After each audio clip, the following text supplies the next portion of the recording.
Buksan po natin ang ating mga Bibles sa Proverbs chapter 22. Proverbs chapter 22.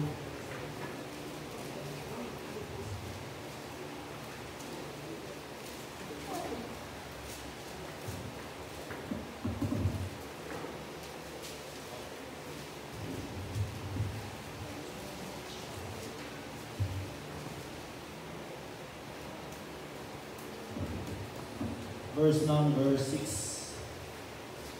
Sabay-sabay na lang po natin basahin. Ready?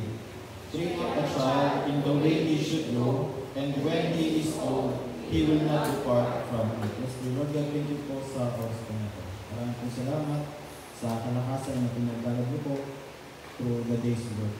Naging mainit at nakakapagod. Pero Lord God, let me be an encouragement this evening. At ang inyong salita po, Panginoon, ay maging kalakasan po namin bilang frontliners po, Panginoon. At empower niyo po ako, itago niyo po kasi ng likuran, kayo po ang may taas at mabigyan po ng kalawatian. Holy Spirit, guide me. I pray, Lord God, na linisin po ang aming puso at isipan ng marayang pumilis po ang inyong salita sa aming mga buhay. Sa pangalan ni Jesus, makakapo na po ng lahat. Proverbs 22 verse 6. Ang verse po na ito ay hindi lang pangbata, hindi pang matanda rin. It's not just for kids, dahil kung ito po yung pangbata lang, mag-devotion na lang po kami ni King sa kanya dito. But this is a reminder to all who have been active. Lahat naman po tayo dumaan sa pagiging bata. Yung iba na nakiling bata, yung iba tumanda na. Yung iba bumabalik sa pagkabata, wala yung muho. Tinangat na wala, kaya wala na kayo. God's design for us is to grow. Design po ng Panginoon sa atin ay lumago. Kaya nga po sinabi sa 1 Peter chapter 2 verse 2, as newborn babes desire the sincere milk of the word, and that ye may grow thereby. A child will grow up, but God wants us to grow up in the way He wants us to grow. Pero bakit? Bakit sa daan na gusto na Panginoon? Because God's direction is the best. God's direction is full of promises. God's direction is full of provision. God's promises, God's direction is not just a command, but He also provides His power and His presence. Yan po yung direction na Diyos. At yan ang gusto ng Panginoon para sa atin ay matahak. At hindi lang po yan, hindi lang po siya basta-basta nag-command na dito kayo pupunta, ito ang tahakin mo, hindi lang po yan ang ginawa ng Diyos. Kundi ang Panginoon nag-provide din po siya ng mga pastor, ng elder, at ng teachers. And above all, provide po siya ng God's word, ang Biblia. And God's director is the best director. God provided them because they offer the best training and to nurture us growing up in the way He wants us to do. Training is never been easy. A child do not want training. Kaya nga kung ikaw hanggang ngayon ayaw pa ng training, magtaka ka na, baka isa ka pa rin bata. But when a child starts to succumb to the training, then he is in the right way. Kung ikaw hindi ka na nagre-reklamo sa training, hindi ka na nagre-reklamo sa practices, then you are in the right way. Nakakatuwa po makakita ng isang bata. Very cute. Pero pag ang bata na yan ay nagkaedad na, pero hindi siya lumaki, nadede pa rin, hindi na yan cute. Nakakatakot na yan. Ganon din po tayo bilang isang Kristyano. Pag tayo ay bagong Kristyano, pagbibigyan tayo, mauunawaan tayo ng mga nakakatandang Kristyano sa atin. Pero pag 20 years nang nakalipas at isa ka pa rin batang Kristyano, hindi na po yan nakakatuwa eh. Nakakainis na yan. Nakakatakot na yan. Kung ang iba, nag-grow sila sa soul winning, tapos ikaw ang isang Kristyano kumanda, hindi ka nag-grow sa soul winning, saan ka nag-grow? You have grown in gossiping. Baka balang araw ito yung matandang Kristyano na magsasabi sa mga kabataan, puro lang swimming yung alam mo. Dapat nag-level up ka. Dapat alam mo rin ang gossiping. Alam mo bang na si brother ano? Ganito yan. Yan na yung tinuturo. Hindi na po nakakatawa. Nakakatakot na yung ganyan. God wants this because God's way is perfect. Ang gusto po ng Panginoon sa atin ay ang perfectong kalooban niya para sa atin. At doon niya tayo gustong pumunta. Training means cause to grow in a particular direction. To develop and improve through instruction or practice.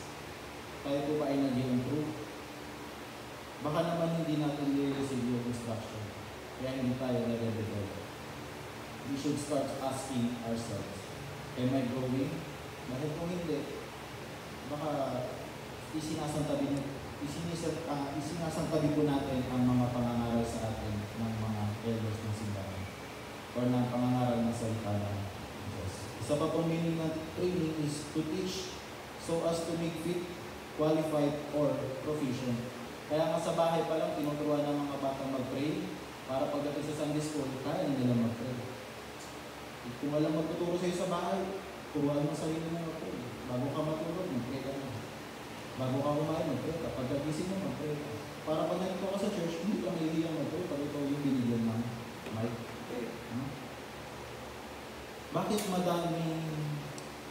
Bakit madaming ayaw mag-involve sa church? Una, kasi takot sila eh. Hindi sila na-train. Ganon din naman tayo. Kung hindi tayo na-train, matatakot tayong sumama. Paano kung hindi ka nag-practice ng choir? Tapos kakanta ka bukas. Hindi mo alam yung lyrics, hindi mo alam yung arrangement. Kakabahan ka. Sisirakan mo pa yung choir. Pero praise God, if you are in God's work, ang ibig ko sabihin niya, it means you are in the way you should go. If you are in God's work, you are in the will of God. If you are in God's work, you are taking the training. Now, we are passed over the child phase. Where do we go now? Kasi sabi po ng Biblia, train up a child in the way he should go. Merong way ang bata. Pero pag tayo po ay tumanda na, ang tanong sa atin, where do we go now? Are we going to depart or be a part of the next child's training? Title of this message this afternoon or this evening is Depart or Be a Part. Number one po, three simple statements. Number one, depart from the world and be a part of God's word. Philippians chapter 3, verse 13. Kung bubuksan po natin, ang sabi po diyan, Philippians chapter 3, verse 13. Brethren, I count not myself to have apprehended, but this one thing I do, forgetting those things which are behind, and reaching forth unto those things which are before. I press toward the mark for the prize of the high calling of God in Christ Jesus. We should start losing the appetite of this world, or from this world. And we should have the desire for God's will. We need to depart from the world and start to be a part of God's will. Number two, depart from what we want and be a part of God's will. 2 Timothy chapter 1, verse 12. 2 Timothy chapter 1, verse 12.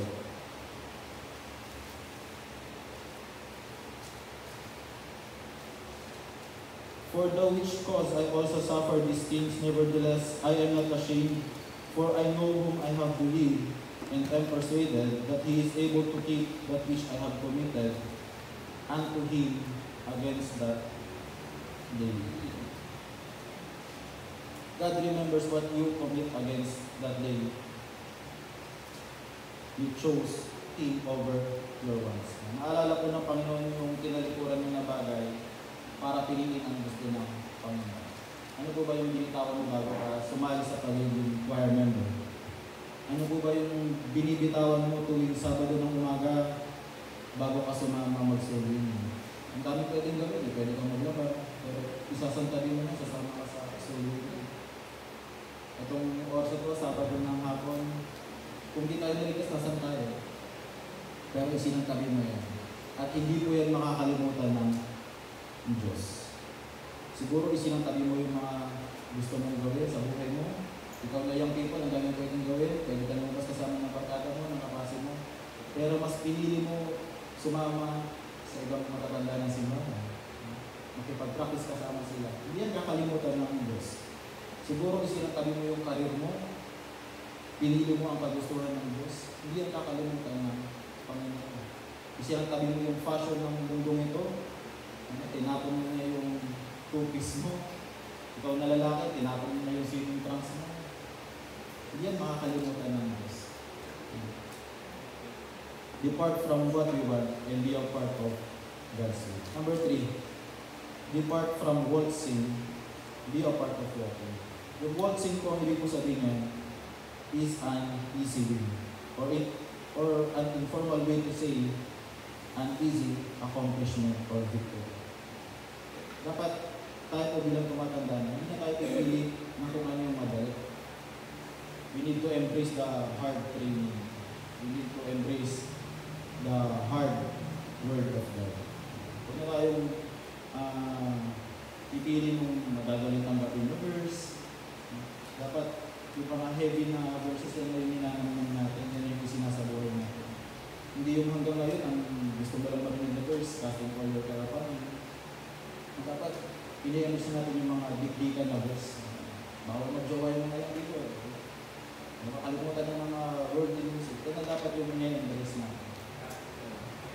Huwag na po natin piliin yung easy way. Walk the Christ way.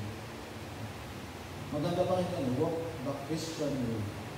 Don't just wear the Christianity. Dahil pag sinuot mo lang yung Christianismo mo, pagkatapos ng ligo, kubarin mo na naman. So we have to walk and depart from waltzing. Kaya nga po, si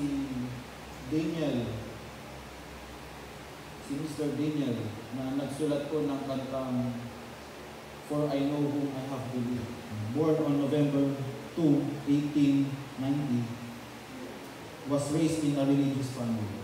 Tatay niya, religyoso, at nanay niya, religyoso. At siya rin po isang reliyosong kabataan. He was also religious but appears to have strayed from the straight and narrow way later on this year. Siya po ay napariwara nang siya ay nasa kabataan ng kanyang buhay. He joined the military as a youth and would rise to the rank of major. In 1861, he was deployed to fight the American Civil War and he lost his arm due to injury. Since he's a grown Christian man, iisipin mo na sa mga ganong instances ng buhay ng isang lumaki sa isang Christian family, yan yung mga panahon na babalik siya sa Panginoon. Masabingin na siya ng kamatayan, magmamakaawa siya, pagaling mo lang ako, babalik ako sa'yo. Pero itong si Daniel, hindi siya bumalik sa Panginoon. Nagmatigas siya. Unfortunately, para sa kanya, ang kanyang nanay, very prayerful mom. At bago siya sumabak doon sa gera ng American Civil War ngayon, ay pinabaunan siya ng New Testament Bible, itong si Daniel. And then ito si Daniel, habang nagpapahinga siya doon sa hospital, nakita niya yung Bible. Wala siyang nagawa kundi basahin yung Bible kasi bed rest siya that time. Kung yung Bible, binasa niya Matthew to Revelation. Una, wala siya naintindihan. Pangalawa, naintindihan niya. Binasa niya ulit, back and forth. And then sa pangalawang basa niya, naintindihan niya ng mas malugod sa kanyang puso. Then habang nandun siya sa hospital, pinuntahan siya isang gabi ng isang nurse. Sabi ng nurse na to, Daniel, merong isang bata na malapit na mamatay, puntahan mo naman siya, ipag-pray mo siya. Dahil ako yung nurse, hindi ako religyoso katulad mo. So nagulat si Daniel, paano mo nalaman na religyoso ako? Dahil sa lahat ng mga sundalo nandito, hindi ka pala mura, hindi ka pala reklamo, nagbabasa ka ng Biblia, so naiiba ka sa kanila. So sa kakapilit siguro, itong si Daniel, pumayag siya. Nilapitan niya yung kabataan na malapit ng a 17 dying boy plead, "Oh, please, pray for me." Sabi niya. Mabuti akong bata, lumaki ako sa Christian family. Sabi niya. Pero nung ako ay nagbinata na, sumali ako sa grupo ng mga sundalo, sumabak ako sa gera, natuto akong uminom, natuto akong manigarilyo, natuto akong magsugal. Sinira ko yung buhay ko, sabi niya. At ngayon malapit na ako mamatay pero hindi pa ako handa. Pag-pray mo ako, sabi niya, parang araw mo na patawarin ako ng Diyos sa mga ginawa ko at tanggapin niya ako sa langit. And that night, nag-pray siya ni Daniel, tumanggap itong bata sa Panginoon, siya ay naligtas. At pagkatapos ng panalangin nila, siya ay namatay. Can you imagine if Daniel ay tumigil? Hindi siguro naligtas itong kabataan nito. Kaya nga, sabi ko sa last point ko, we have to depart from what sin and we have to be apart from walking. There's no easy way in winning. Dahil itong si Daniel, sabi nga po sa Romans chapter 11 verse 29. Last verse po natin. Romans chapter 11 verse 29. Itong si Daniel, sinubukan niya ang the best niya para takasan ng Panginoon. Pero sabi ng Diyos, sa Romans chapter 11 verse 29,